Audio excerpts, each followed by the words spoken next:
Welcome, everybody, to the Senate District 8 Republican Candidate Forum, and it's hosted by the Okmulgee County Republicans. I'm Marshila Pryor, the current chair, and Stephen is right here. He's the current vice chair.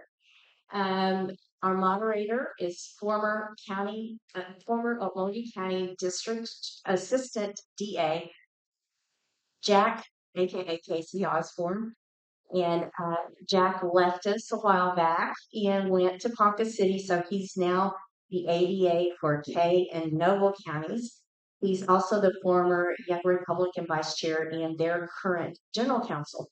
So we're excited to have Jack with us today to help moderate. And I also want to say thank you to Jay Roberts with the Baptist Collegiate Ministries for loaning us the sound system at the last minute.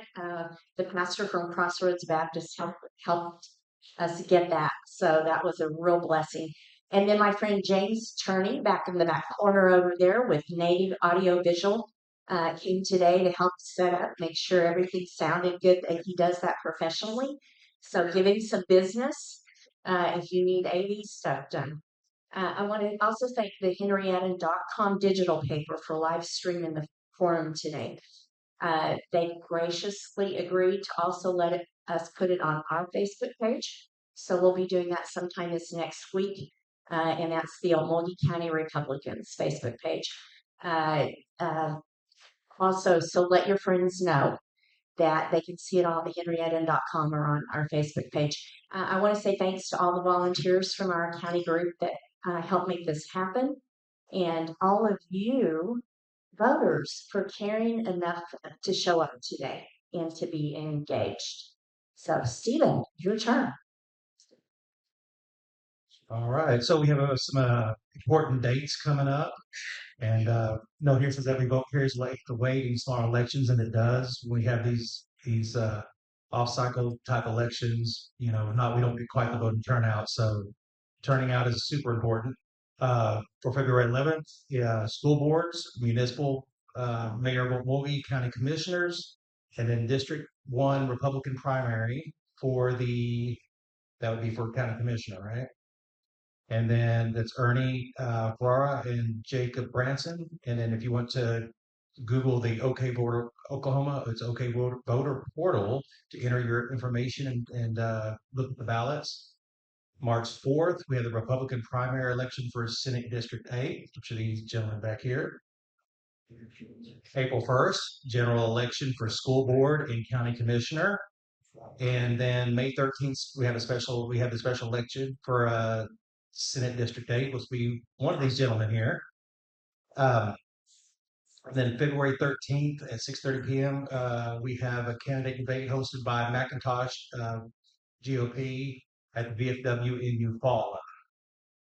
Okay, Okmulgee County Republicans, upcoming important dates. That's for us. We have a meeting the second Tuesday of each month at 6:30 at the American Legion. That is at 730 West 6th Street in Okmulgee. That's right there on the corner. Next meeting is February 11th. So we have they say we have a friendly group. I don't know. And we do have some really good meetings, and we would love for any of you guys to come check it out. March 8th, we would love to have all Okmulgee County individuals registered as Republicans by February 28th to attend the official precinct meeting and county convention on March 8th. This year, we elect precinct officers and county officers, including chair and vice chair, and vote on the platform rules and officers. Sign-in begins at 9 a.m. at Jubilee Church, located just north of Okmulgee. And then bring your government-issued photo ID or voter registration card so we can sign you in. And the county convention is the gateway to be a delegate to the state Republican convention on May 3rd in OKC. And you should have gotten a flyer for that on your way in. The Republican convention OKC it's always a good time, always exciting. Thank you, Marchula. I just want to acknowledge some people real quick. Our new head of our Chamber of Commerce in Okmulgee is here, Sarah Rhodes. Sarah. We've also got some important cattlemen organization here, cattlemen, and some attorneys, and our county commissioner of District 3 is here. Do you have any more of our elected officials here that I haven't seen? Ashley. Oh, Ashley. Yeah, our election board secretary. Yay. And Perry, our election people. Yay. And then Senator Shane Jett. Is there no pressure, guy? The senator, my Cherokee brother, is in the house, and his lovely wife Anna. So it's so good to see you guys. All right. Um, yeah, people make room if you want to have a seat. Okay. All right. Just want to let you guys know something very important. Voters beware. This is a voters beware announcement, okay? A group called Oklahoma United is in the process of collecting over 172,000 signatures required to put a state question number 835 on the ballot. And that is to make a change in Oklahoma's constitution to change our election law to model California's jungle primary. Now they tried this to do this in Colorado last year, and as progressive as Colorado is, the voters resoundingly rejected it. They said, no, this is not a good idea. So we recommend that you not sign the petition because if they don't get all their signatures, it will never make it to the ballot. So let's not Californicate Oklahoma, right? Okay. All right. Oh, now, here's what we're all here for. We want to welcome our candidates. So we've got Stephen Baldridge, Okmulgee. We've got John Starrett, Shakota. We've got Brian Logan from Payden. We have David Nelson from Morris. I want to thank these guys for showing up today. You should have all been offered an opportunity to receive a questionnaire by email or mail. These guys had to fill out a 12-page questionnaire with in-depth questions in order to participate today. You will see another name on the ballot, Jeff Ramsey. Jeff Ramsey contacted me and said, I'm not going to accept the invitation to participate in the forum today. And I said, is that because of the questionnaire? And he said, yeah, in part. So Jeff Ramsey chose not to participate today and chose not to complete the questionnaire. So anyway, if you want to get a copy and see what they answered, make sure you sign up at the front. We can email it or we can mail it to you if you don't have email. All right. Also, you'll see there will be 6 candidates on the ballot. And former candidate Ed Jolly, who's here helping out today, terminated his campaign. Unfortunately, it was after the deadline to take his name off the ballot. He did that in order to support another one of the candidates. But his name will also be on the ballot, but he is not actively campaigning. All right. So kudos to the guys that did show up and that are out there knocking doors and working hard to get their information out. We've worked very hard to come up with this 12-page questionnaire and the questions for today's forum. The forum format, we're going to start on the left in alphabetic order with Stephen. He's going to answer the first question, and then we're going to move down the line. They're all going to answer. Then the second question, we're going to go to Haas. He gets to go first. Then they're going to all answer. Then we go to Brian on the third question. They're going to all answer. And then David Nelson on the fourth, and so on. And we're just going to keep cycling until everybody's dizzy. They're being timed. We will say the time limit. We're very strict with it. If they don't quit when it says stop, we're going to throw something at them. And we've instructed the next person to be on their way up to grab the microphone and start. We've instructed them to say their name before they answer the question every single time they come up. So it will be indelibly implanted in our minds, their name with their face. So when we get to go through the poll, we'll know which one that we really liked, okay? The candidates have also agreed to stick around for a bit after the forum at their tables to answer questions. We separated them so that they can talk about each other and not be standing right next to each other. So let's get down to business. And Jack, you are on, my friend. Candidates, thank you very much for being here. We really appreciate your time. Question number one, introduction. Please introduce yourself by stating your name, where you live, how long you've lived in District 8, your current occupation, hobbies, family background, and why you're running for office. Mr. Baldridge, you have 2 minutes. Good morning, everybody. Thank you for coming out today. My name is Stephen Baldridge, and I'm running for State Senate District 8. I've been the 3-time mayor of the city of Okmulgee, and currently I'm a councilman. I live in Okmulgee, and I've lived in Okmulgee District 8 area for 25 years. The other half, I lived in California, Georgia, different places over my life. And I moved back here at the end of 2000, and I've been involved in city council and civic events ever since I've been here. And so Okmulgee is my home, and I have a passion to help others in our community, and whether that's with education or civic issues that we have with the municipality. Also, uh, I'm a computer engineer by trade.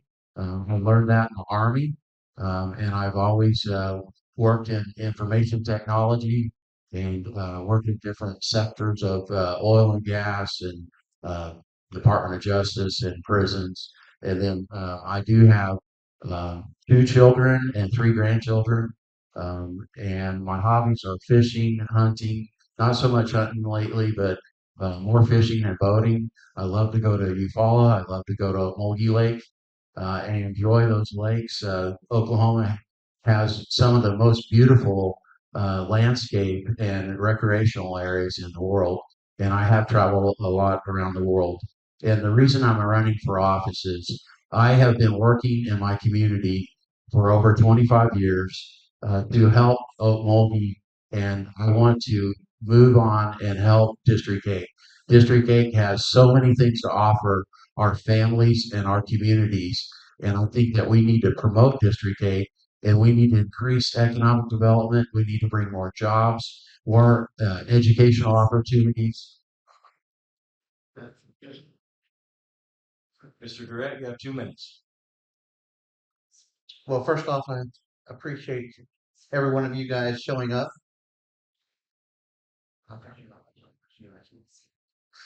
We're not loud.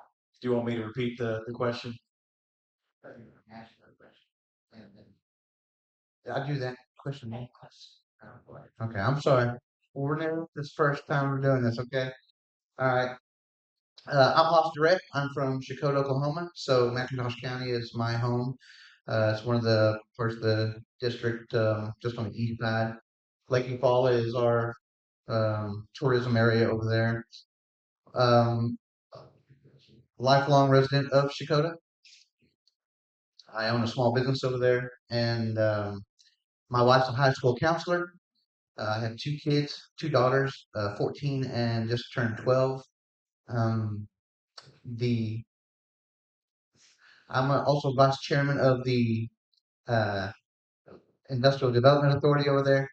So we work with companies to try to get our Industrial Development Authority or property ready for investment for companies to come in. We work with infrastructure and things like that. Also, as a small business owner, I know how to work with people. I do it on a daily basis, whether it be employees or people that customers and things like that. So I appreciate your time today, and I can't wait to keep going and get the rest of these answers. Sorry. Mr. Logan, you have 2 minutes. Hello, everyone. My name is Brian Logan. I am currently a pastor, and I'll jump back and get this. So, been in the district my whole life. Grew up in Payden, Oklahoma, west of Okemah. Been there my whole life. Raised our kids there. Now we have grandchildren there. Currently, I'm a general contractor and also a minister. I pastor the Payden Holiness Church there. We own a couple of small businesses as well. And hobbies, who's got time for hobbies when you're running for state office? If I did have time, it would be hunting. I love to deer hunt. I love to turkey hunt, all those good things. Team roper, pickleball. So lots of hobbies, lots of interests. Had to put all that on the back burner to do this. And got a lovely wife sitting here, Lindsay. She's with me. She's been with us through this whole thing. She's done a great job. Got 2 children, 2 grandchildren. And the reason I want to serve is because I have been serving on a local level. A heart to serve people in the ministry.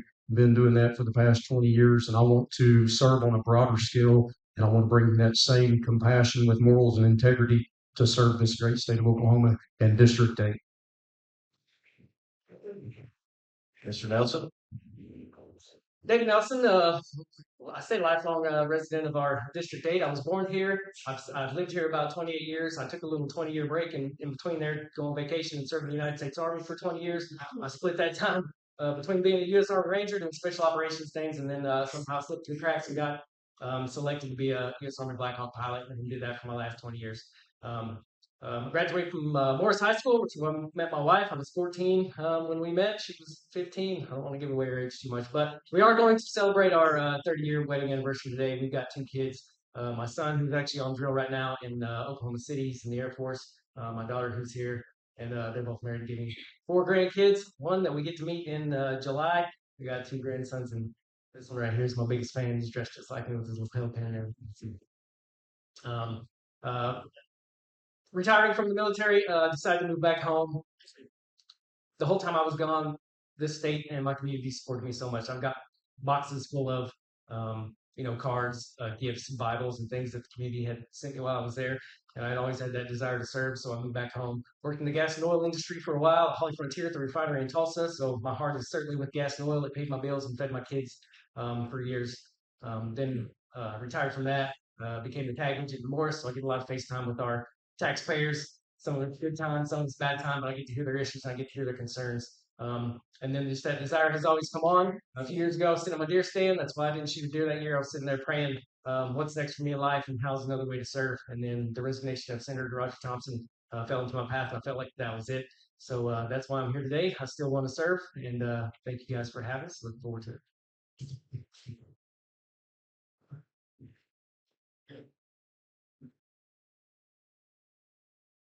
All right, gentlemen, this next question is a 1-minute question. We are starting with Mr. Durrett here. What do you see as the primary role of a state senator, and what is the specific duty you owe to your constituents? Thank you. The primary role is to listen to you, to vote for you, to help you get the things that you think is important and want done. That's the primary role, in my opinion. I'm there to answer the phone call. If you need me, you'll have my number. You can call me, and I'll answer your phone call. I don't care what time it is.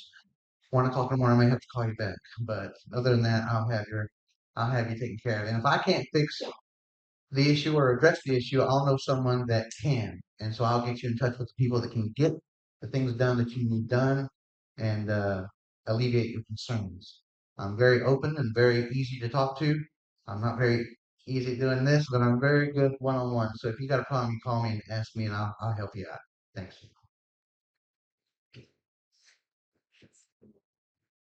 Brian Logan. The role of the state senator, my role would be the same things Haas said here, is to listen and to speak. So we listen in our district. We come out. We listen to the people. We listen to Jack, what he's got to say. We listen to Marshila. We listen to all these great folks, and then we go to 23rd and Lincoln and we speak. And so we speak on your behalf. We listen to you. We speak on your behalf. And as far as the things that I owe you exactly what I've stood for and my principles that I've campaigned on. And if I can't give you that, I can't give you nothing.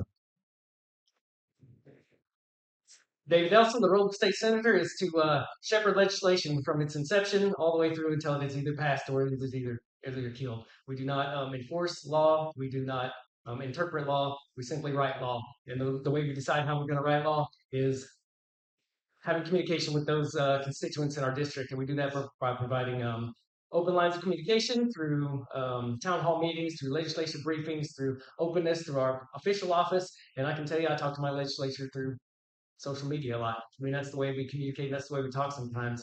Most of them are open to that. And as long as you have an open line of communication, with everyone, and we all are communicating, and the things are.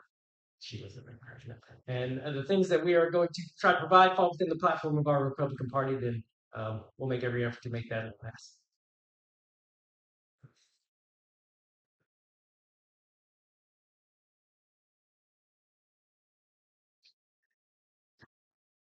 See, I just let him take it away.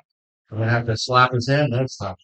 So, Steve Aldridge, my role as a senator will be to work for our citizens and Oklahomans. So, constituents in District 8, you're my top priority.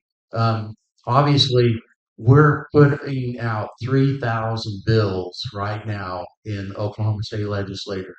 Probably only 200 are going to come out. So, my active role will be to help you and meet your needs in the community. And then also, when we have natural disasters, I'm going to be there. I'm going to be on the ground. I'm going to be helping you. I'm going to be referring you to with my legislative aid and helping you find the services that you need in solving your problems. And I'm very transparent and open, and I will do the best and work hard for you every day. Where there's confusion, there's profit. This next question, we're going to start with Mr. Logan. The Oklahoma Senate has 17 committees. Identify the committees you're most interested in serving on and explain why you qualify to serve based on your unique background, experience, skills, and beliefs. I'll start with local and county government. Number one, my background in municipal government for 12 years, community development, planning, zoning, 6 years CDBG, which program manager there, is plenty of experience to deal with local and county government. Number two, I'd say agriculture and wildlife. Being an ag producer myself, growing up in a family that's rich in ag producing, qualifies me for that. As far as wildlife on that side, been interested in wildlife as a very young age, been around it my whole life. Those two things are near and dear to my heart. Energy is more than just oil and gas. Although energy is in or oil and gas is in energy, it's public utilities, it's Department of Environmental Quality, and my background both in tribal government and city government and general contracting construction. I've worked closely with public utilities, worked closely with Department of Environmental Quality, and last but not least would be economic development, workforce, and tourism. And being a small business owner, we understand the importance and the struggles, how hard it is to get a small business up and off the ground, especially in District 8. And so I'd like to foster and continue to support small business growth. Ted Nelson, one of the committees I would like to be involved in would also be energy. Spent about 6 years of my life after I got out of the U.S. Army serving with Holly Frontier at the refinery in Tulsa, and it was an amazing eye-opening experience. I bore my family to tears sometimes when they start talking about energy, and I can describe to them how we take a drop of oil out of the ground and put it through a refining process, and that's now what we're using as propane to cook our burgers on. It paid the bills in my house, and I have a great heart for oil and gas and the energy. Also, we need to start looking towards the future. I know there's a huge deal with the wind turbines and solar energy and these other alternate green economic stuff. And I was with all these guys at the Capitol. You can tell we kind of goof around with each other, so we spend a lot of time together, and we're all actually pretty good friends.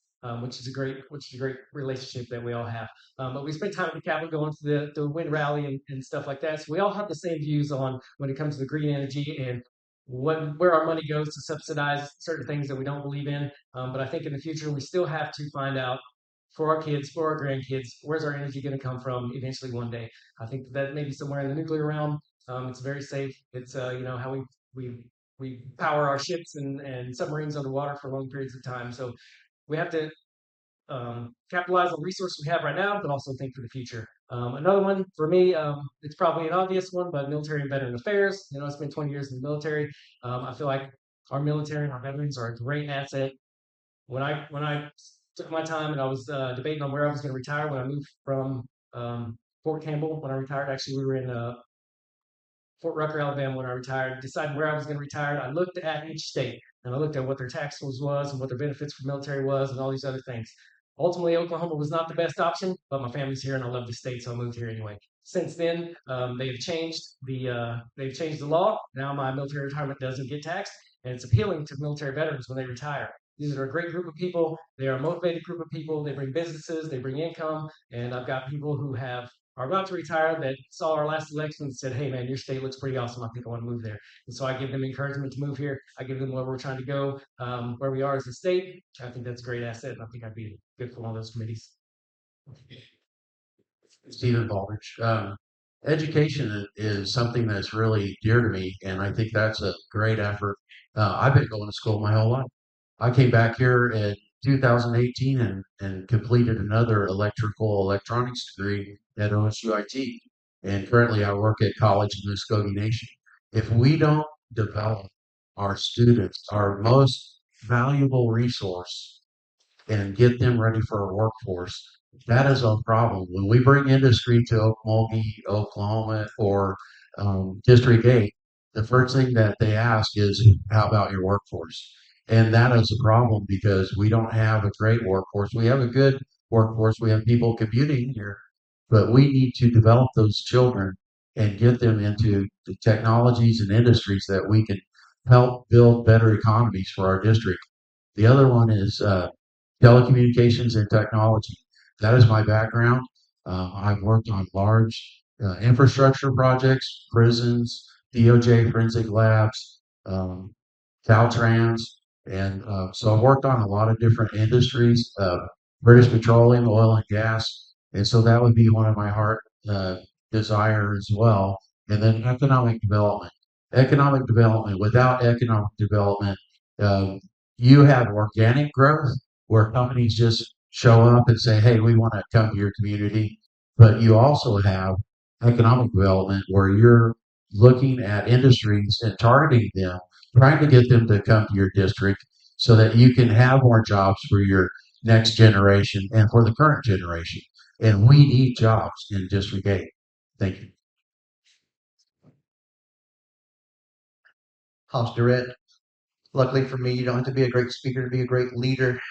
Because anyway, all right. So economic development, transportation board. Um, those are a few of the things. Tourism. Obviously, where I live in the Lake Eufaula area, tourism is a big deal. I serve on the Katy Depot District Tourism Board.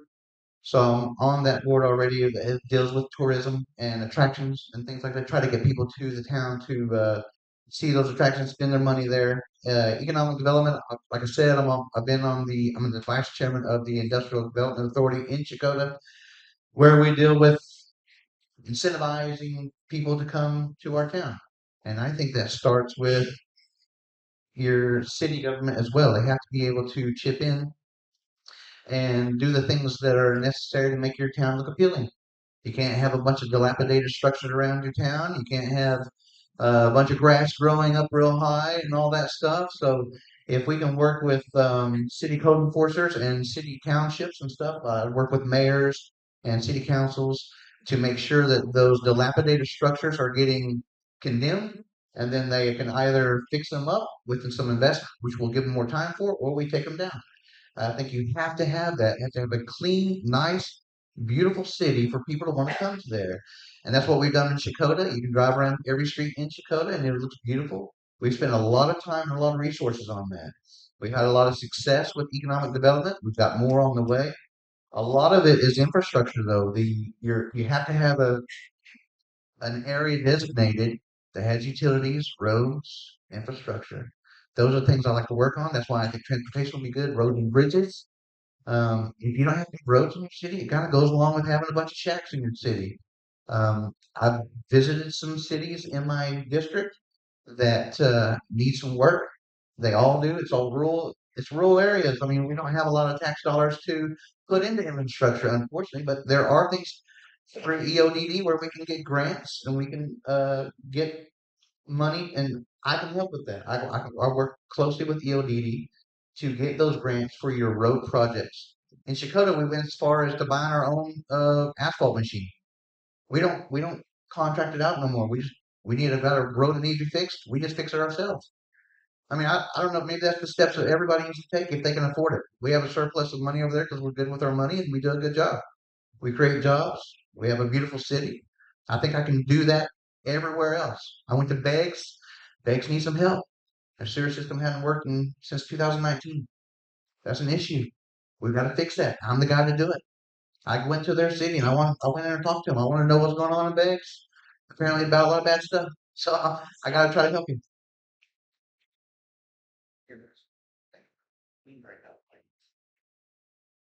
All right, the next question, I think we're going to start with Mr. Nelson, right? Yep.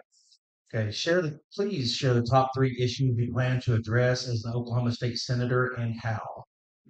David Nelson. 2 minutes, sorry, starting now. David Nelson. The top 3 issues I want to address as I'm a state senator is everybody's favorite one, taxes. The second would be education, and the third would be leadership, which sometimes people don't think about that as being an issue or a topic that we vote on, but it's an issue in our Senate right now. Taxes, which we're going to expand on later. We've got some questions coming up later about that one. Primarily, the focus on that one would be income taxes, which I think we're heading in the right direction. I believe there's a 0.25% income tax decrease proposal this year. I think that's going in the right direction. The other one would be property tax. Property tax really kind of burns me. I did some research on my own property tax. The last it's 2018. It went up astronomically, and I think we need to do a little regulation in that area and get it turning in the right direction. Find other ways to fund the things that we fund with property tax in another manner that is more predictable for the people. And the third one would be leadership in the Senate.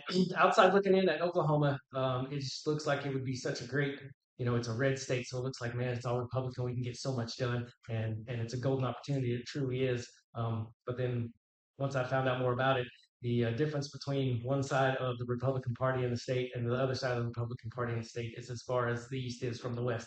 It's almost like we have 3 different parties within one, but we have one party and we need to get it together. If we can narrow the margins on each side, get everybody to agree, come together, put personalities and elections and money and who's funding who aside, and bring unity into our party, which I feel like I can do that. I've always prided myself on being peer leadership. No matter who's at the top making all the decisions, the people who are in the trenches who work with each other daily, if they have some good leadership from each other and their brothers, left and right of them, I feel like you can do that and you can make a difference as a freshman on day one. Steve Aldridge. Education. Once again, over District 8, we have some schools that are thriving and we have other schools that are not doing well. So one of the things that we can do is we can work with the Department of Education and we can work with the school districts that are having problems. And if they need oversight. And we need to look at what's going on in those schools and why they're not excelling. Some schools in our district excel really well and others don't. And so those have to be addressed because I can name several school districts in our area here, and for 25 years, they haven't changed. And they keep doing the same thing over and over. So that's the definition of chaos. We need to change that. We need to address those issues, and we need to hold people accountable and use transparency. The other thing is economic development. I would work in District 8. One of the things, I was on the Economic Development Board here in Okmulgee area, and for 8 years, and we developed the Phillips Refinery site, and we're still working on that right now. But we have other locations in District 8. There's a nice place in Industrial Park in Okemah, and there's other places in Eufaula. We have to have shovel-ready areas to bring businesses that can break ground, and they have the utilities and everything in place so that they can thrive. We can't tell people that, oh, we'll have that in 2 years. They need telecommunications, they need water, sewer, electric, and we need to have those areas ready. And we continue to work with those people in those different counties to make sure that they're focusing on that. Otherwise, they won't grow. So, thank you. Hosterette. Taxes. So income taxes, I'm going to be a huge supporter of a reduction in income tax. can't do it all at once. Can't just get do away with it because obviously our economy was shut down. We have to stair step it, which is what I think we're going to do. Or I'm going to try to do. Can't get away with property taxes just yet because that's what funds our schools. Obviously, anytime you have a school bond issue, it's your property taxes. That's how you get your new arena. That's how you get your new school, your new Head Start, whatever it is, high school. So we'd have to figure out a different way to fund it, which maybe there's a possibility out there that I'm open to anything. I'd take a look at it. Education, it starts at the top. The superintendent is the guy. If you don't have a guy that's producing for you, why does your school board continue to rehire the guy? Right? Get rid of him. So I think teachers that don't perform, they shouldn't get their contract renewed. I think you got to hold them to a higher level. I think you got to be a little stricter on the students. It seems like we're getting a little soft, in my opinion. I know at Warner High School, I can speak for that because that's where my wife is a high school counselor at. They have a fantastic school, great grades. They got a good rating with the state, but they're very strict over there. The kids kid and call it the Warner Christian Academy over there because there's no vaping, there's no cell phones, there's no hats in the hallway, nothing. You get in trouble, your first offense is 30-day suspension. They don't play around over there.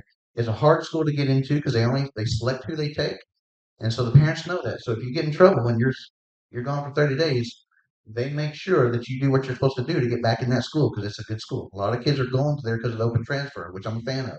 I think it holds the bad schools accountable.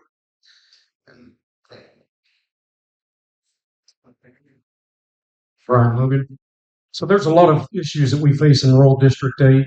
It's really kind of hard to narrow down the top three, but I will start with this first and foremost. Number one, I am a Christian conservative, and that is my primary goal in this state is to stand with those values, whether it's being voting at the Capitol, whether it's local. So first and foremost, Christian conservative values. I agree with Nelson on that. There is more issues to take place, and we've got to stand for the conservative Christian values. Get this in order, and it helps all these other things. I'm a firm believer in that. Number two, and like I said, you could put a bunch of things in here. Economic development. We've got to foster growth.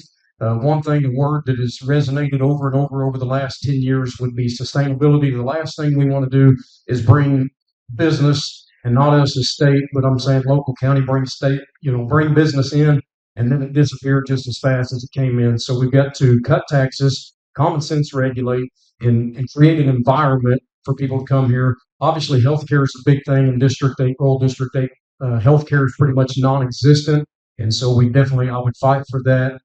Try to find incentives to bring out-of-state healthcare workers into the state of Oklahoma.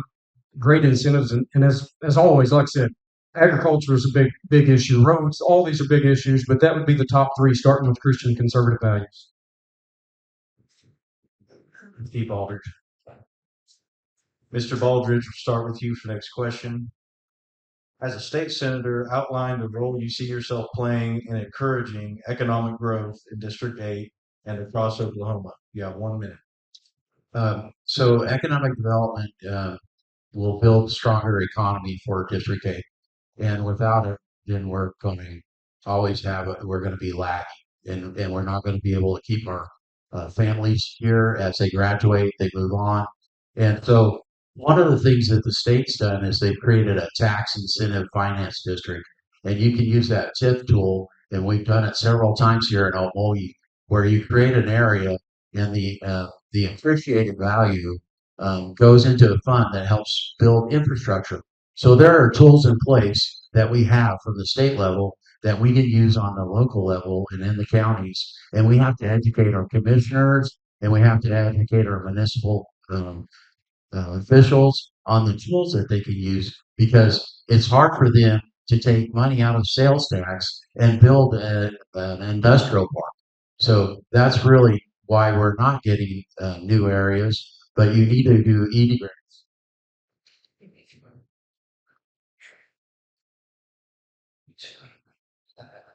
Hosterette. Economic development is not brain surgery. Okay, it's creating an area for and incentivize people to come to your town to invest in your town. Like I said a while ago, having a nice, clean town, having an area that's ready to go, a tip area, like what Mr. Walter said, is a great tool to use to put some funds in the bank for you to put infrastructure in place. I think we got to work to make Oklahoma the most business-friendly state in the United States. Those create a lot of stress. You know that. Anyway, the last company that we had look at Shakota wanted us to do the incentivized program they wanted was $12 million up front. Well, we don't have $12 million up front. If we did and something went wrong, it could have bankrupted us. So it has to be a win-win. I'm for tax incentives or any other kind of incentives, but it's got to be a win-win for the city and for them. Brian Logan, and I'll expand. I'll just continue to expand on my economic development. So we got to foster the relationship, and everything within that. Again, talking about sustainability, you got to have good roads, you got to have good education, you got to have safe communities, and we need to bring things back to the community. And so, how do you do that? You cut taxes, you give incentives that way, and so you common sense regulate businesses. But there has to be something for them when they get here. There has to be something that keeps them here. How do you do that? You put them in your education, you put them in roads, you put all that. Dave Nelson, and I want to be the last one to go on this one because everybody pretty much covered everything on economic growth. We got to give them a place to go, infrastructure. They've got to have a foundation to build their businesses on. They've also got to have the ability to get these businesses built without going through 2 years of regulations, bureaucracy, red tape. And if we're going to have all this regulation for people to have to get permits and have inspections and all these things done, we got to have the people there in order to get these inspections done and have them maintain on a realistic timeline to get that to get their things accomplished for developers and business builders. Another thing that's going to increase our economy and growth is not raising taxes on people but having more taxpayers. If we have more taxpayers, that way we have more tax income to make our state a more appealing place for people to move. We already discussed that. And I see it every day. I'm working with the tag office. I get California, Colorado, Ohio, a lot of these different states coming to Oklahoma, and I'm like, well, what brings you to Oklahoma? Typically, it's the political atmosphere and it's their taxes. I say, okay, here's your taxes going up.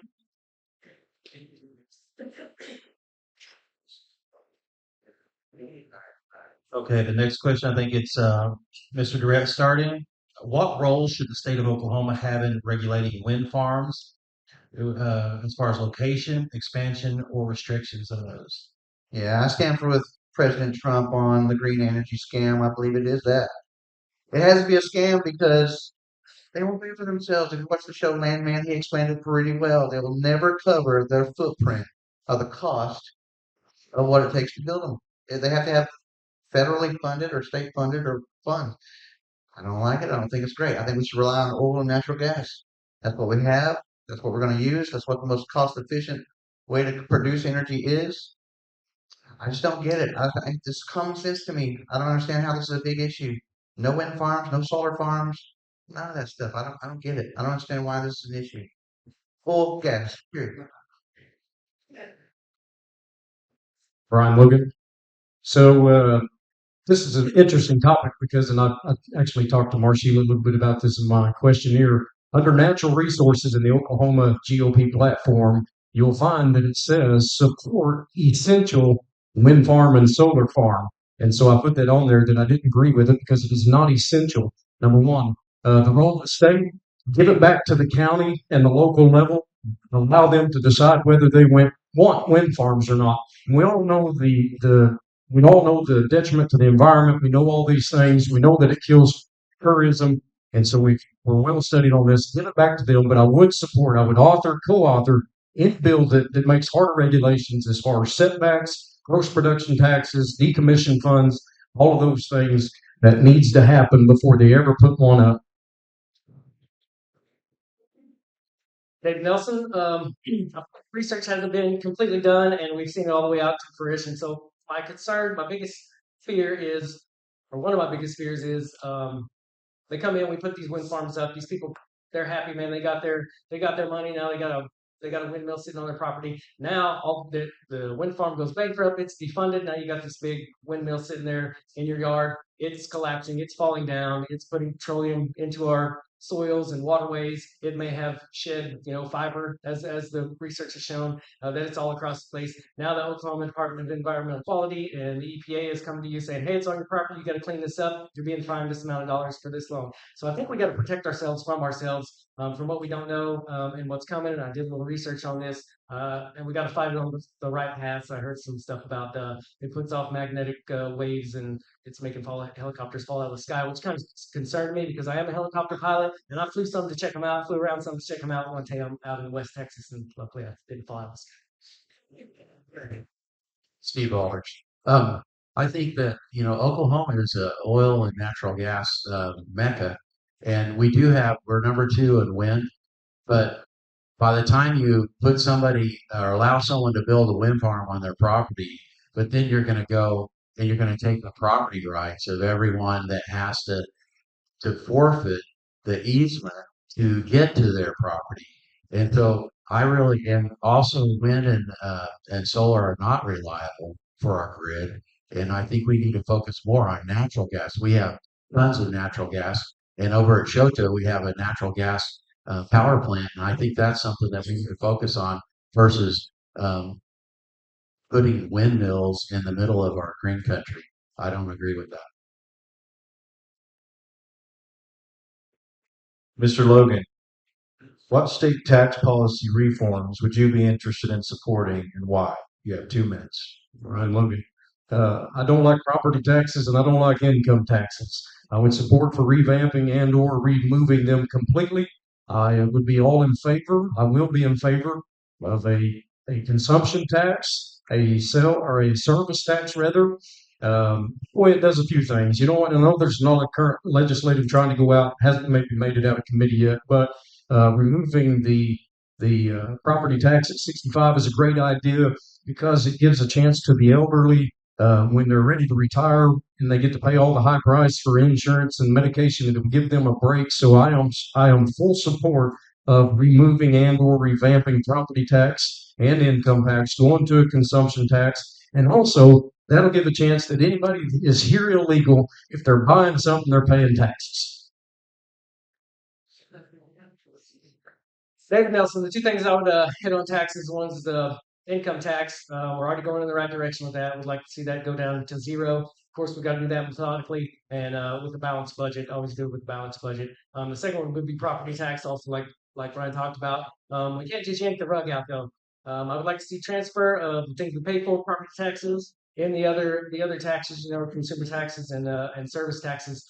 And the property tax thing is like you said, we have our elderly, we have those on fixed incomes, and we have those low wage earners who budget out every year, and there's not a lot of margin for error in there. And then the year comes around, now your property taxes are up, and now your mortgage rate or your mortgage has now gone up for the rest of that year, and it's something that is not predictable and you can't handle. If that was on a consumption or another tax, then you can budget that and you can decide whether you do or do not want to participate in that. My property taxes since 2018 have gone up over $1,200, and it has been it's been killing me. I got a great interest rate 2 years ago, refinanced. I'm like, oh man, I'm good to go. Now my mortgage is right back up to where it was back when I refinanced, and now I'm looking at the property tax. Also, I think we could bring the bar down on how much you can bring that property tax up percentage wise in 1 year, and then the maximum amount that you can do it, and then also with our elderly, just have a time when you don't have to pay property tax.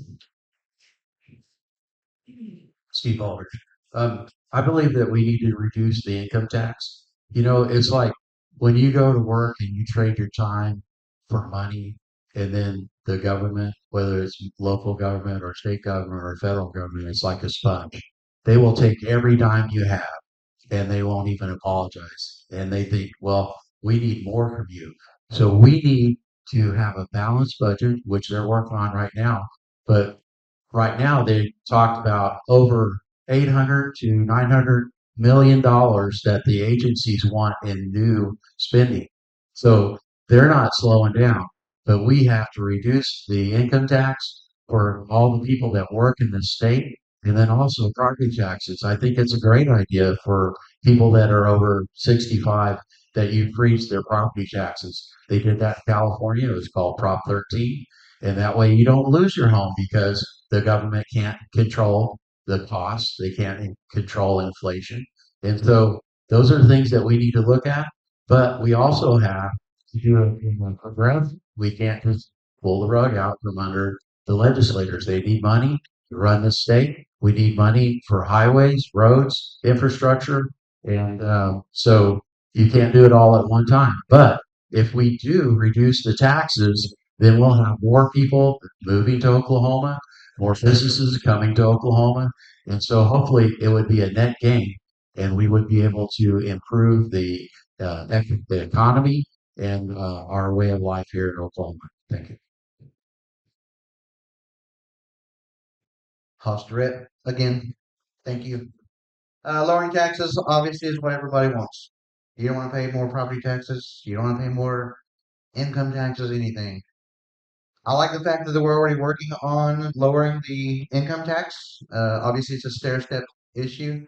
Property tax is going to be a lot harder to get done because, like I said earlier, of the school systems and things like that, your gymnasiums and things. Now, I do support a way to get rid of property taxes because I own a lot of property, and I don't like paying those.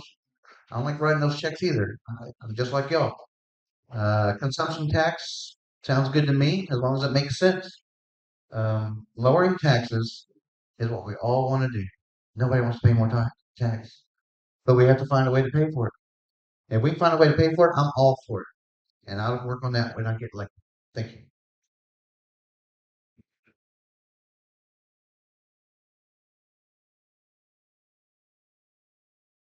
Okay, gentlemen, the next question is also a 2-minute question. I'm going to start with Mr. Nelson. What is the state's role in ensuring public safety, law enforcement, fire services, public health, including vaccine mandates and disaster relief? Share your stance also on red flag laws. All right, Dave Nelson. I think it is paramount for our citizens to have a safe community to live in. We have to support our fire departments. We have to support our EMS. We have to support our local law enforcement. Without those, without order, we have chaos, and you can't live, thrive, and survive in a chaotic community. I think the next one on that was disaster relief. Oklahoma should be one of the most prepared states in disaster relief. We're living here in Tornado Alley, and I can't tell you a year that doesn't go by that there's a tornado that doesn't tear something up somewhere. We had one come through Morris last year, and it was so encouraging and so it was so awesome to see our entire community, every church of every denomination, every person, race, color, creed, anything was out there. Even our Amish community lives. We have an awesome Amish community out there. They were out there with their children, helping everyone clean up. And it was one of the most encouraging things to wake up the next morning, go out there as soon as the sun rises, everybody's dragging trees and stuff off the streets. And then over there at the Baptist parking lot, there's the FEMA is sitting over there with their trailer with their phones out, and you can approach them and try to get some help there. But who does it? The people of the state. We were there for each other. We helped clean up. I think the other part was red flag laws. We don't have red flag laws in Oklahoma right now. I don't see them coming back. I do not support them. There are other ways. If you think a person is in trouble and they have a mental issue, you can do a welfare check on them. And if they have not committed a crime, I don't see the reason to go into their house and take their guns.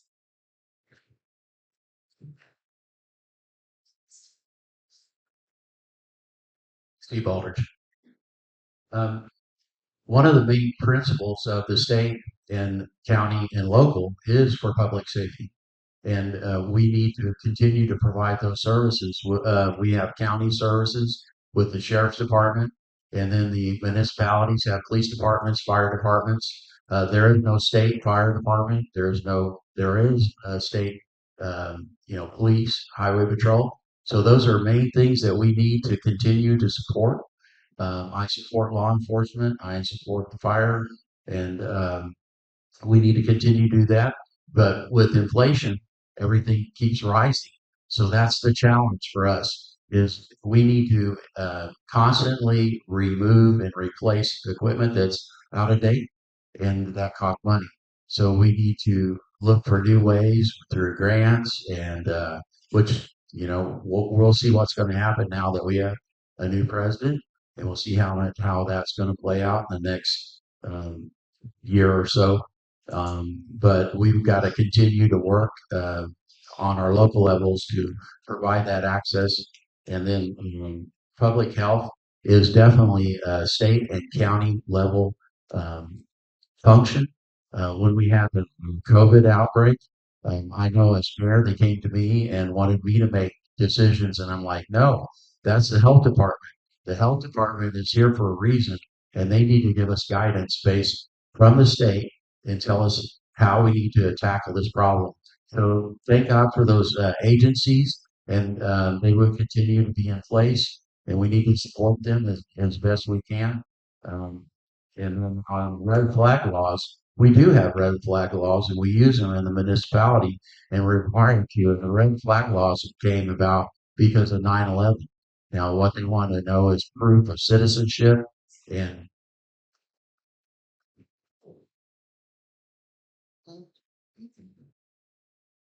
House direct. Listen, I don't. Hold on a second. What did you throw that down there? Okay. Yeah. I think something was going on behind me. I knew some trickery back there. Anyway, public safety, obviously have to invest in that. Firefighters, we're seeing what's happening in California because they didn't invest in their public infrastructure. They're burning their cities down. And they didn't take care of their underbrush. They didn't take care. They defunded their firefighters. We don't need to do that. We need to fund our firefighters, especially our local firefighters or rural firefighters, and the police. Crazy. I mean, we gotta argue about funding our police. Now in Dakota, the police force has the largest budget in the city. So obviously they're always the ones that get looked at when they're trying to cut the budget. They go straight for the guy that has the biggest wallet, which is the police force. But I'm against cutting funding to the police department. We had to get a local individual, an investment from him to buy new cameras, body cams, because they had cut the budget back. I think that's ridiculous. These guys are there to protect us, and they're doing a great job. Their job's made it a lot harder with McGirt, though. I can tell you that. It's like the wild, wild west out there, according to them. So we've got to work on that as well. That's a later on question that I'll address then. But investment in our rural and local infrastructure as far as the fire, police, EMT. Also, I think healthcare in the rural area is a big deal that we've got to invest in too. Thank you. Brian Logan.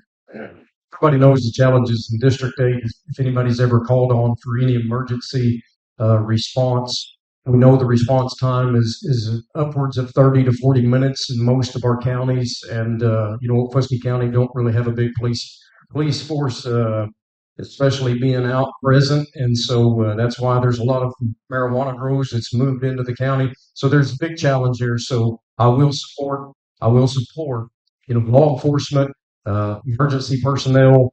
It goes down through the list. I will not support, the vaccines and the mask mandates, and I will not support any red flag laws in the state of Oklahoma. Like I said, there's so many challenges related to this, so we got to make it accessible. We've got to make the fire departments all this accessible and stand beside them and support.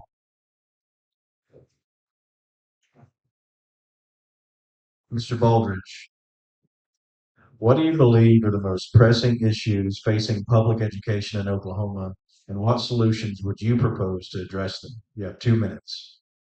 well, once again, we have schools that thrive, and then we have schools that don't do so well. So we need to look at our graduation rates. We need to look at the school scores. If you go to the state website and look at the school scores, we continue to have schools that are getting Fs, Bs, Cs, and we need to address that. And unfortunately, our local school boards haven't been able to change the trajectory of their schools. So we need to have some oversight into those areas, and we need to put them on a remediation program. And so we need to have the state Department of Education work with our schools and try to get them on a path of recovery. So those are some of the issues that we need to look at. We also need to prepare our students for a work life. So when they get into high school, we should be looking at utilizing, and we are utilizing our technology centers. And then also for not everybody wants to go to college, not everyone is going to be a doctor or a lawyer, but we need the trades very desperately, just as much as we need a doctor. We need a plumber, we need a carpenter, we need an auto mechanic.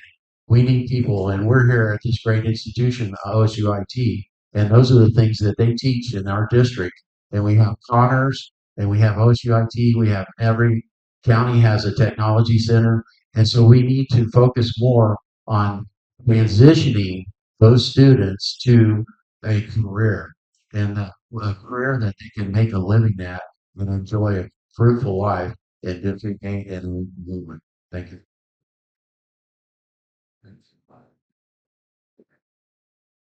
I'm looking at my notes and I can't believe I have to say that reading and writing needs to improve. It's just all this stuff blows my mind, all the things that I'm getting into and figuring out and stuff, how this is just common sense stuff, but reading and writing is an issue. I think we just rated 40 something in the country on reading and writing. It's ridiculous. It starts at the top. The superintendents, the school boards, the teachers, they got to be held accountable. That's why I like the fact that you can open transfer now. I hope that takes care of the I think it takes care of the holds the bad schools accountable, and they got to fix their stuff. Also, MOTECs are super important to me. Trade schools, like I said, not everybody's going to be a doctor, not everybody's going to be a lawyer. Some people want to sell tractors their whole life. I don't know. That's what I did, but I also sold tires. But anyway, um, yeah, you need to. I'll make you deal sometimes. Anyway, uh, this is easy stuff to me. I think. I mean, it's just common sense, guys. We need better, grades in school. I think the biggest step to fixing that though was the open transfer because, like I said, it'll hold them accountable. You got to get better schools, and when your school when your attendance goes down, and not attendance, but the amount of kids you have goes down. There's a reason your school sucks. Get a better school, better get a better administrator, get a better superintendent, get a better school board. You're voting on these people, right? Make it happen. All right, thank you. Brian Logan. I'm also a product of Career Tech, so I sit on their board at Gordon Cooper Technology Center in Shawnee. So I'm a firm advocate for Career Tech as well. The three top things that I see in education after speaking in depth to school board members, educators, and administration. Chronic absenteeism is a major problem in Okmulgee County.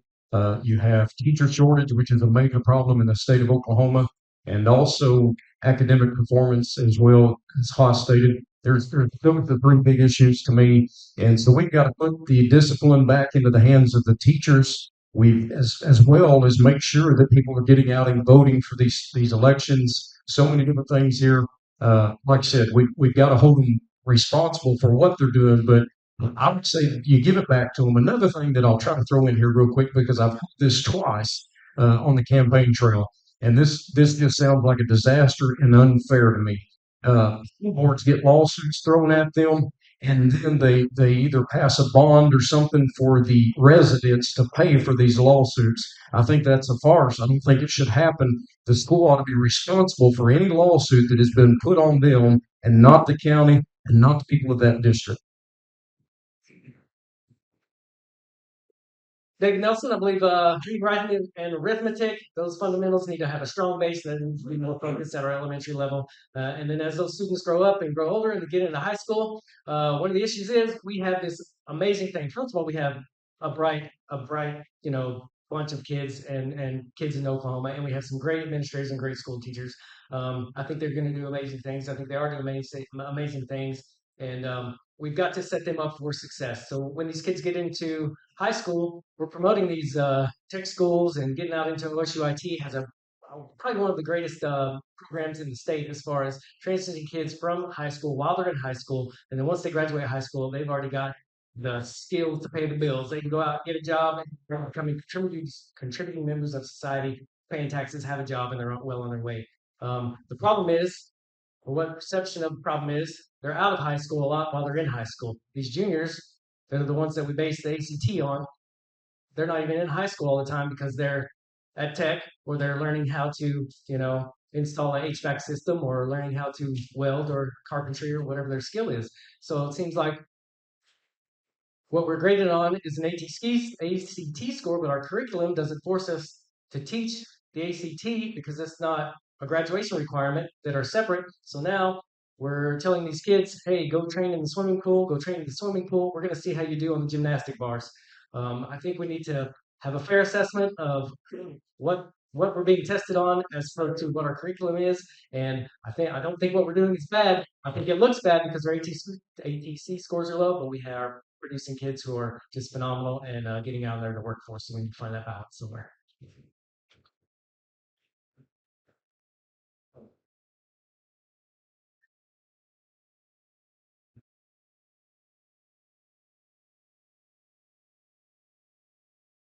All right, gentlemen, another 2-minute question. What policies would you support to ensure the safety and well-being of public school children? Hoster, I support law enforcement in schools, especially the really bad ones. Show a little force, make them think twice about acting crazy. Common sense stuff to me. I don't know. You have a bad school or a school that has problems on a regular basis. Have a presence there, right? Teachers for trained up for concealed carry. It's a touchy subject. Some people are for it, some people are against it. I'm for it. I think it's a good idea for them to be able to protect themselves and the other students. If somebody crazy comes in, starts knocking them down, they can take care of the problem immediately. I don't have a problem with that. Like I said, I support law enforcement in schools. It sucks that we have to have them, but it's something that we got to do, unfortunately. Um, I think once we have the presence there, you'll see the issues go down quickly. Brian Logan. I support all the grants. There's several opportunities for schools to make their schools safer already. I support that. I support them reaching out. And I will say I'm 100%, I may be a little crazy here, but I'm 100% for arming teachers and support staff because when it comes down to it, I don't want you to take care of me. I want me to take care of me. And I feel the same way about our teachers administration. So I'm 100% for that. One thing that I think the state could actually do on behalf of that is probably fund some certifications, trainings, obviously do that as well. And so, like I said, as far as well-being, I'll throw this back in there one more time as well. Allow the teachers to discipline, and a lot of the safety issues will go away. And like I said, I'm 100% behind arming our teachers and support staff. David Nelson, I love the aspect of RSOs, or resource safety officers in the schools, having those and funding those and promoting theirs. I don't think my first feeling on arming all the teachers is not where I would go. First of all, our teachers inherently, by the nature of their profession, they already hold so many roles. I wouldn't want them to have to worry about arming themselves, being trained. Also, there would be regulation on that. They'd be trained, qualified, current on the weapon that they're carrying. And there are some other safety issues I feel that go with every teacher carrying around a weapon in the school system. If we could mitigate that by a good safety system, RSOs in the schools present all the time. Also, reporting. Encourage an environment of reporting things when you see them. You see something, say something. We've all had that old term. There was a study of 67 schools. In the instance of those schools, almost every school, the plotter had voiced his concerns on what he was going to do. Someone knew about what was going to happen. And I think it was a fifth of those times they had actually told other students where to go and where they were going to be. So, like, if you want to live at school that day, you better be in the cafeteria because I'm going to the gymnasium. And then another, I think it was 61% of those times, there were predictable days, like the first day of school, last day of school, before or after break, or on anniversaries of other school shootings. So if we can encourage reporting, get those things out there, heighten our security systems on those days, on the high target days, keep an eye on our student body, and just keep our kids safe. Everybody wants safe kids, and we don't want them walking around in a place that feels like a prison. Steve Aldrich. Every school is different. Some schools don't have these problems, and then if it did happen there, it would be an anomaly. And I don't know how you protect yourself against that. But one of the things that I really think that we need to do more as a community is we need to work with the school districts and the local police, whether it's municipalities or the county sheriff department, and we need officers that are around our schools, but the problem is the cost, right? So we get back to the reality is we need more funding for the schools and we need more funding for the teachers. Now, some schools could do a closed campus and they can have metal detectors and then limit the exits that people can sneak into. But no matter how you set up your school, there's going to be a weakness. And so nothing's perfect. But I think as far as teachers and staff, you definitely have to have a system in place for certifying them. My fear is if you have teachers and staff that are carrying weapons, that's great if we had an incident. But what happens if that teacher or that staff member shoots a student? That'd be fatal. And I don't think that we need to think about that lightly. I definitely believe in the right to bear arms, but I think we need to provide security. And if we're not, we should be already. We had security when I was in school. So what happened? So we need to have security in our schools. And if we don't, we need to get it quick.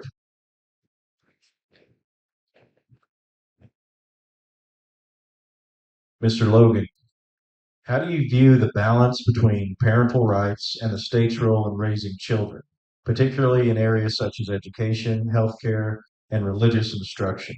At what point, if any, should the state intervene?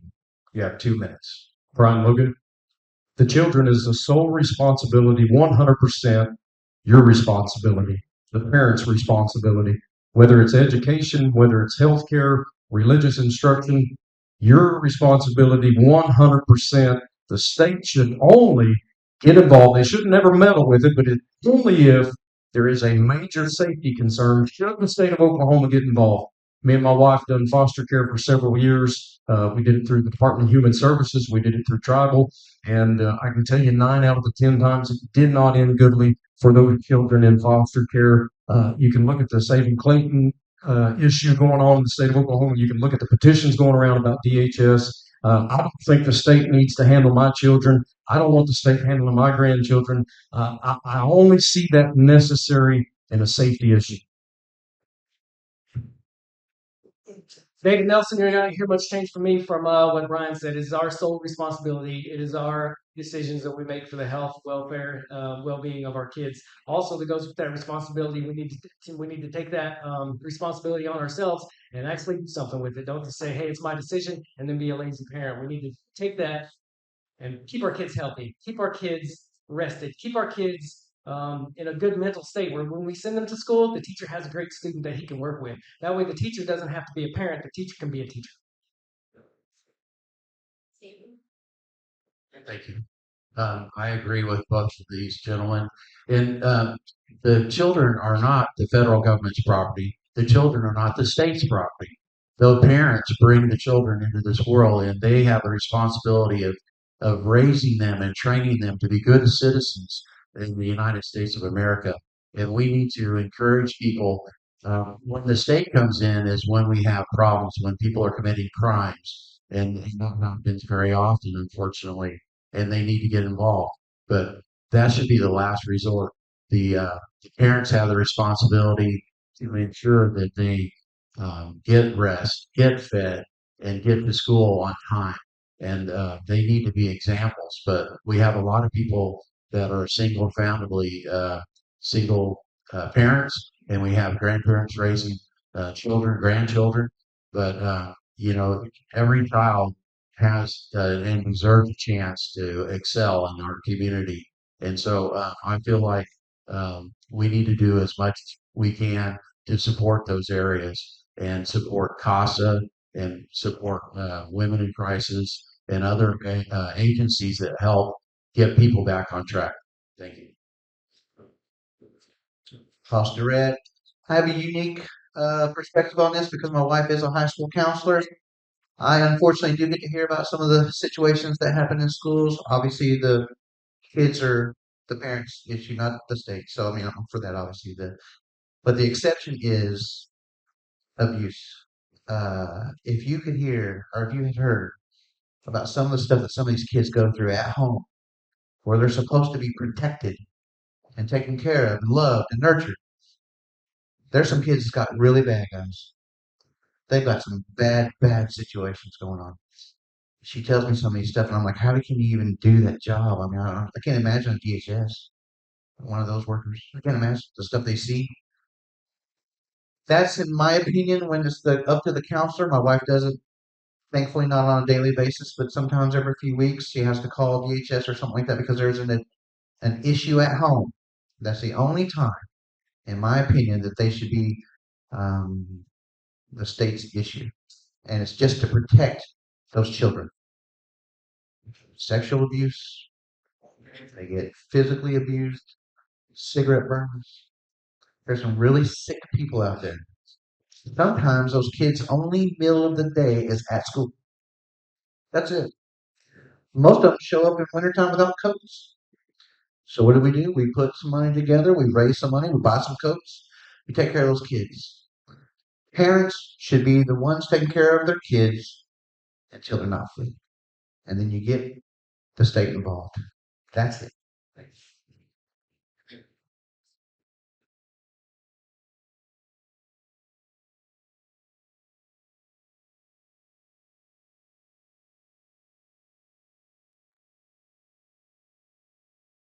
All right, gentlemen, this is a 1 minute question.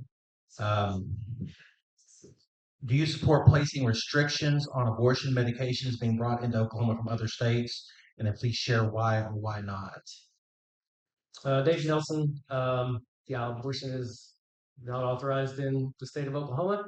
Therefore, the medicine, if its sole purpose is to cause an abortion, then it should be illegal in Oklahoma the same way. Prior to recent history, if marijuana was illegal to possess, you were caught with it, then it was a criminal charge against you. I don't know the current restriction, if that is a C2 controlled medication anyway. The problem we're going to run into is enforcing that law when it's prescribed by an out-of-state doctor coming into the state, but it goes on the person that is possessing it. If they are in possession of a drug that is required to do one thing, and that one thing is illegal in the state, then I am support of outlawing that.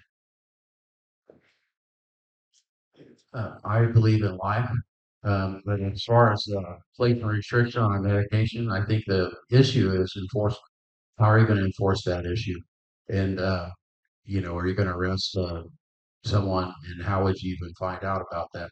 So I think that would have to be reviewed, and also would have to see if it would even float constitutionally. I support placing restrictions on the pill. I'm pro-life. I think there's a lot of great families out there that can't have kids.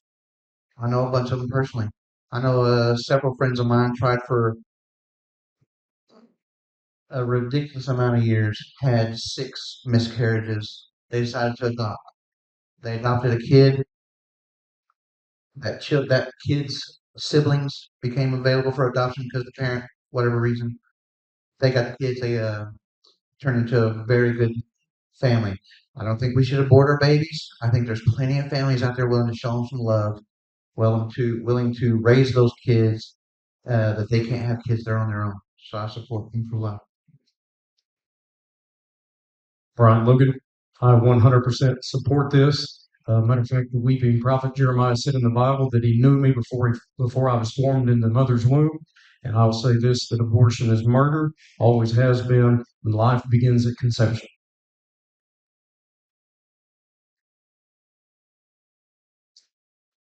Mr. Baldridge, what challenges has the McGirt decision created for the tribes and counties in District 8? What can you do to help address and possibly resolve some of those challenges? You have 1 minute. We face that problem right here. Obviously, we're the capital of the Muskogee Creek Nation. And when McGirt happened, the Supreme Court ruled that they have sovereignty over their citizens. And so it did cause a lot of problems functionally for our police department.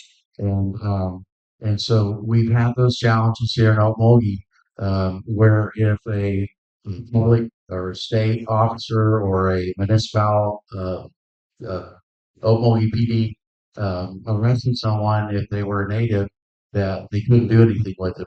So we created a memorandum of understanding with the Muskogee Creek Nation, and that is working really well right now.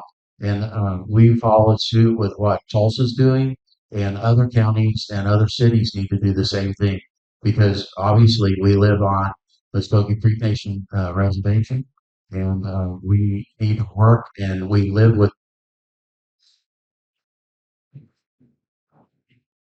Pastor, I believe in tribal sovereignty. I'm a Cherokee citizen myself. Um, I I think it's created a lot of issues. My law enforcement friends tell me it's kind of like the Wild Wild West out there. I think there's been some improvements made, but I think we need to work better together, and we need to come up with more solutions. I think both sides want safety for our citizens, and so we obviously have the same goals. We just got to work together. Like I said, they're making some headway, and I'd like to help continue that thing. Brian Logan. I am a member of the Choctaw Tribe of Oklahoma, and so I will start with this. I think McGirt is a terrible decision, and also it is a Supreme Court ruling that is out of the hands of the state of Oklahoma. And so I encourage each and every one of you to go to your federally elected officer and tell them that it's not working. I'll just give you a few statistics. So speaking to the county sheriff, prior to McGirt, even juvenile hearings, they'd be full, they'd be placed down the hallway. After McGirt, you might have two. And so it's affected each and every one of us. It's affected local and county to do their job. And so I would encourage each and every one to go to the federally elected officer and tell them to remove it and tell them the hardships that is placed on us on a local level and a county level. I know that even the tribe, the Light Horse is sending theirs to Fusco County to house them there in our county jail. Like I said, it's placed a big issue with criminal law, and if we ain't careful, we'll allow it to come into civil law. David Nelson, I know where we were trying to convict it. It'll be in two different areas according to the McGirt law. My issue is where the rubber meets the road. When my daughter-in-law calls for someone jumping over the fence in their backyard, the last thing I don't want her to have to answer, the very first question I ask her is if she's tribal or not. I really don't care. If you are trained, qualified, and you are a servant of the public, you need to show up and serve that issue. Address the situation as it is, then we can deal out what the situation is after that. If you want to see an old Army grumpy guy get fired up, let one of my wife or children be in an emergency, and then someone not show up for them based on the color of their skin or their background.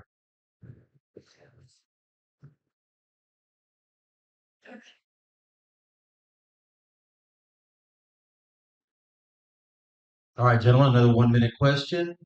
And we're starting with Mr. Durrett. There we go. The red. What are two key things you want voters to know about you? Two key things is I love God and I love my family. I've got two beautiful daughters. Like I said, 14. The other one just turned 12. They keep us hopping, but we've raised them right, and they're good. They're good girls. They're good kids. They do well in school. I think that they look like their mother, which is a very good thing because she's a pretty girl. Yeah, she's a pretty girl. Anyway, that's it. Just I love God and I love my family, and I'll do anything in the world to protect my family. Thank you. Brian Logan. First and foremost, I'm a man of faith. And so even signing up for this, you look at the resume, you look at the background. My background is in community development, construction, grants, all of these different things. But first and foremost, my faith is what puts everything else to the back.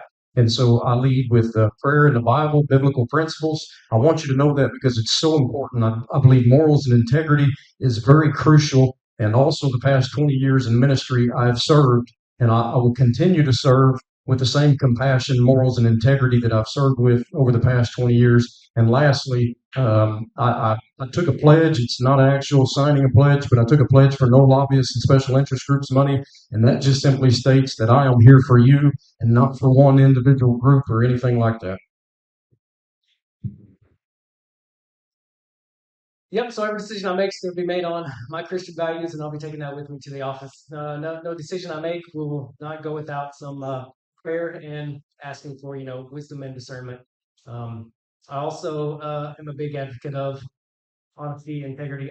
It should go without saying, but you have to put that up front, and you have to tell the truth, and you have to be open and transparent and everything. So much so that I own the tag agency in Morris. When they changed the law a few years ago, where if I was to be elected, I could go to the Senate. I would be excluded from voting on anything that had to do with the tag office.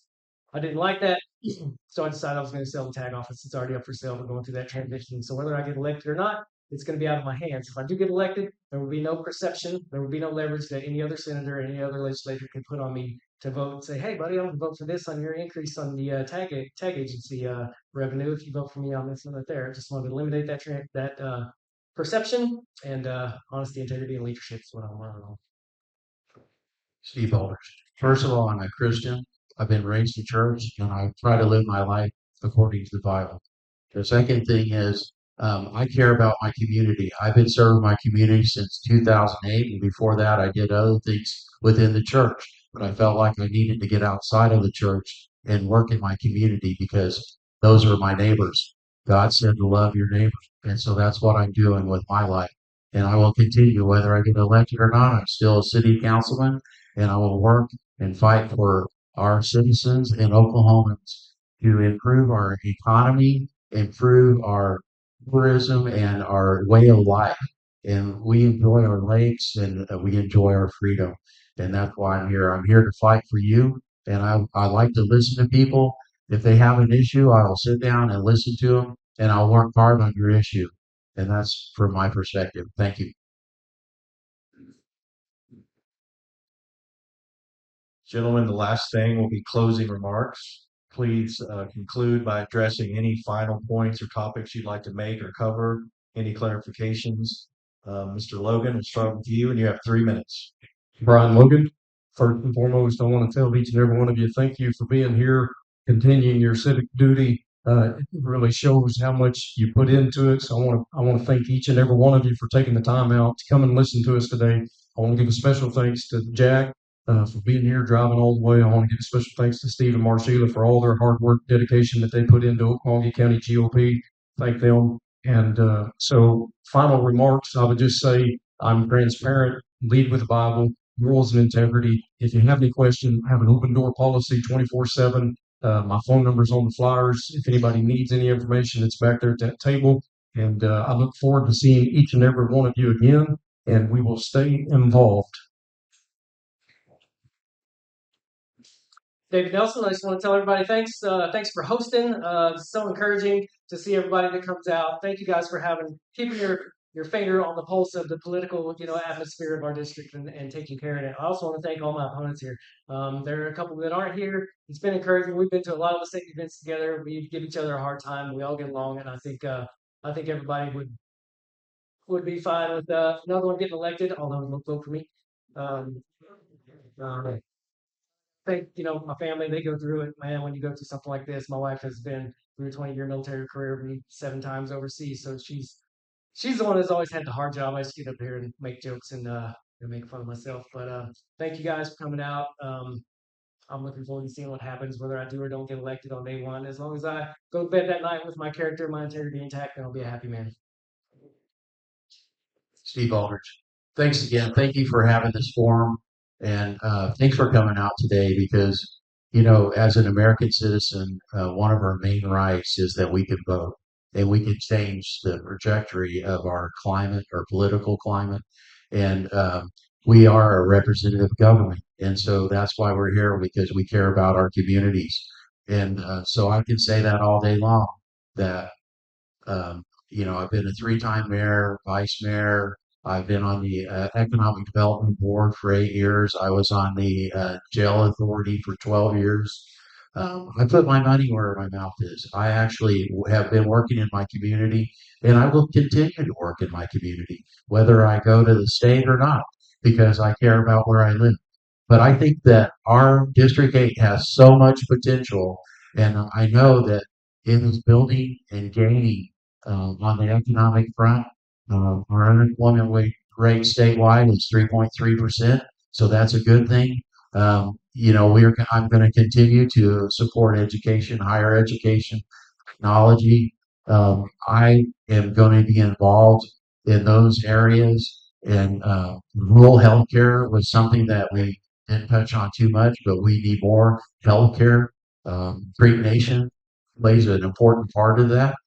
We have, the hospital in Okemah. They just opened a new clinic here in Okmulgee. They have the Okmulgee Hospital. Also, a lot of resources.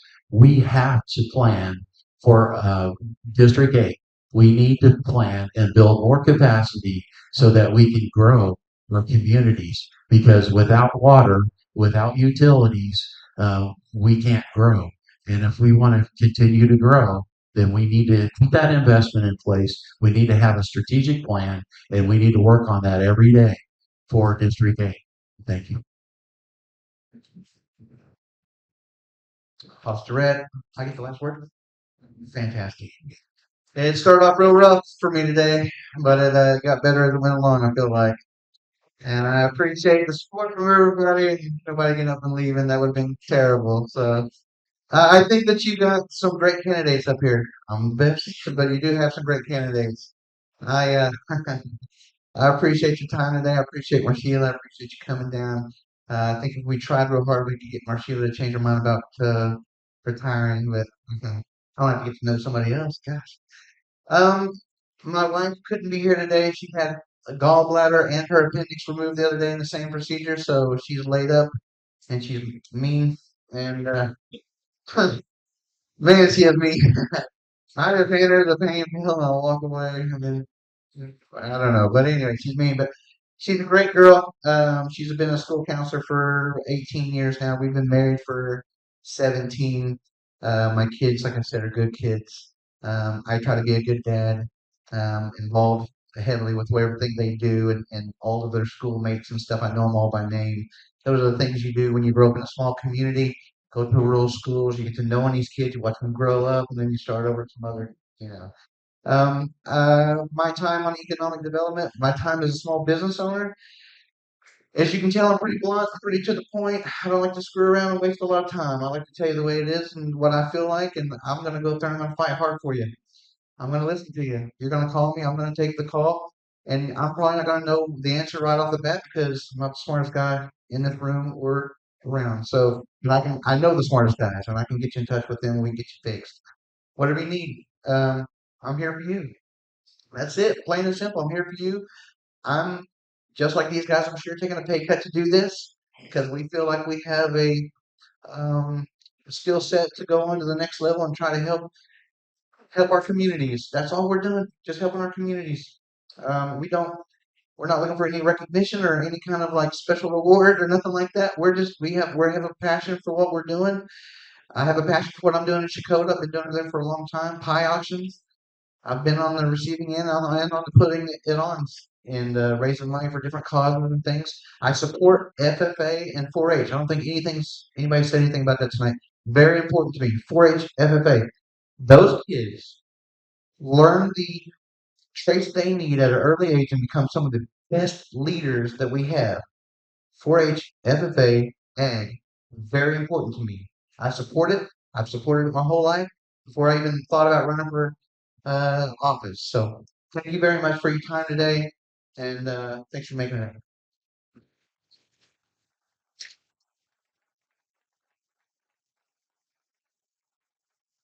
I get the last word, boss. Well, I found out today I'm elderly. Thanks, David. Get those property taxes cut at 65 if you're elderly. So, you know.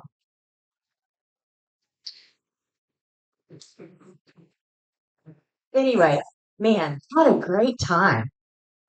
And, they didn't wax the whole elephant, so we're getting out of here faster than we thought.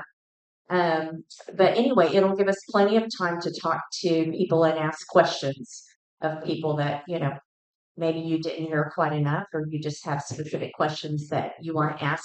We typically don't open it to the audience and things like this because that can just kind of get out of control. And a lot of times people want to get up and they want to expound on their question and they never get to their question. So we allow you to meet with them individually afterwards. Don't forget, there are 12-page questionnaires with different questions than what some of them are the same, but a lot of different questions than what we covered today that are available to you. Just make sure you go sign up on email or fill out the envelope to get them mailed to you. And then you can learn some more about these guys. I want to say a very big thank you. Hosted reference my retirement. I do not plan on running for county chair again this time. I need a break to take care of my elderly, truly elderly parents, 96 and 97, and just kind of focus on that for a while and be more pleasant because I too can be really grumpy when I have too much stuff going on, as Stephen, everybody will adjust.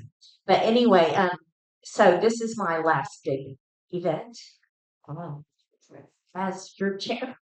And